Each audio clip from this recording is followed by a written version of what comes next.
Olá, seja muito bem-vindo ou bem-vinda a mais um vídeo do Café com Rive. Nesse aqui, a gente vai falar sobre valor inicial de input. É o seguinte, quando você estiver criando suas state machines, quando estiver criando umas interações mais complexas, em algum momento você vai sentir a necessidade de setar ali valores iniciais ou valores padrão para cada um dos seus inputs. E o valor padrão nada mais é o valor em que a state machine começa a valer, né? Quando você dá play, é o valor que aquele input começa valendo.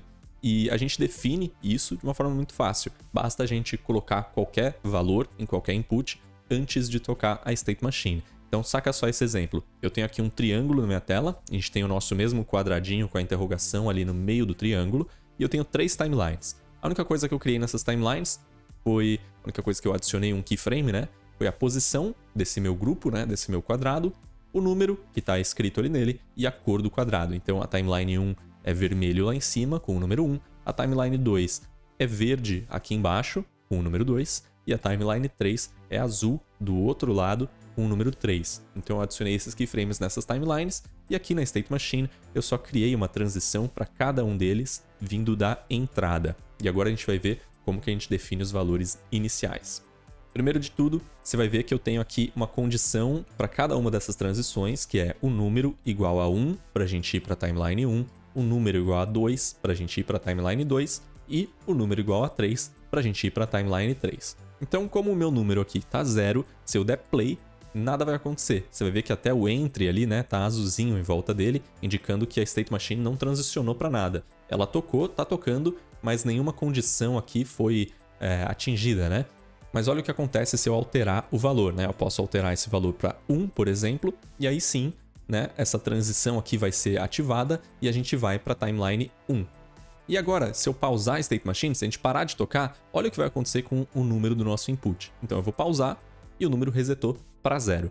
Então 0 aqui é o valor inicial ou o valor padrão desse input. E não importa se eu der play, se eu mudar para 2, depois se eu pausar, ele vai voltar para 0, porque aquele é o valor padrão. Então as alterações que a gente faz no input enquanto uma state machine está tocando, a gente pode transformar esse input de várias formas, né? Mudar o valor dele e tal, mas depois que a gente reseta, a gente começa de novo, ele tem um valor inicial, e esse valor inicial vai ser qualquer coisa que a gente colocar aqui antes de tocar a state machine. Então se a gente alterar o valor desse input para 1 antes de tocar a state machine, agora esse valor padrão vai ser 1. E se eu der play, você já vai ver que ele vai entrar direto na timeline 1. Mas eu não consigo, né? Se eu mudar para 2 agora, mudar para 3, ele não vai para as outras, porque não tem nenhuma transição aqui com essa condição. A gente vai ver como resolver isso em um dos vídeos futuros aqui, tá bom?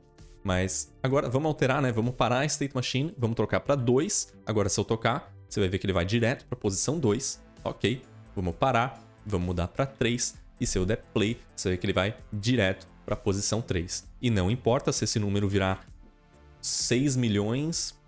Se eu parar a state machine, ele vai voltar a ser 3, porque aquele é o valor inicial ou o valor padrão desse input. E isso vale para todos os outros, tá? Bom, todos os outros, no caso, para o booleano, né? Se a gente tiver um valor booleano aqui, por exemplo, e der play, ele vai ser falso por padrão, mas se eu alterar ele para verdadeiro em algum momento, se eu parar de tocar a state machine, ele vai voltar a ser falso, porque esse era o valor padrão. Mas se eu começar com ele verdadeiro, der play, você vai ver que ele vai começar verdadeiro, e se ele mudar para falso em algum momento e eu parar a state machine, ele vai voltar a ser verdadeiro porque aquele é o valor padrão dele. Isso não acontece com o trigger porque ele é só um disparo, né? Então ele não tem um valor, ele não segura um valor o tempo todo, ele é só um disparo. Então não tem como a gente falar que ele vai ser disparado ou não disparado por padrão. Ele é simplesmente isso aqui. Então ele não tem um valor inicial. Isso aqui pode ser muito útil para você quando você precisa definir algum estado inicial da interação que você está criando, né? Tipo um menu que pode estar aberto ou fechado. E aí você pode definir um booleano que vai definir se esse menu está aberto ou fechado. Você vai determinar o valor inicial para dizer se ele começa aberto ou se ele começa fechado. Então esse aqui é o básico do básico de valor inicial e mais um pouco de informações aí sobre os inputs. Marca esse vídeo aqui com um like para marcar ele como visto e eu te vejo no próximo. Valeu!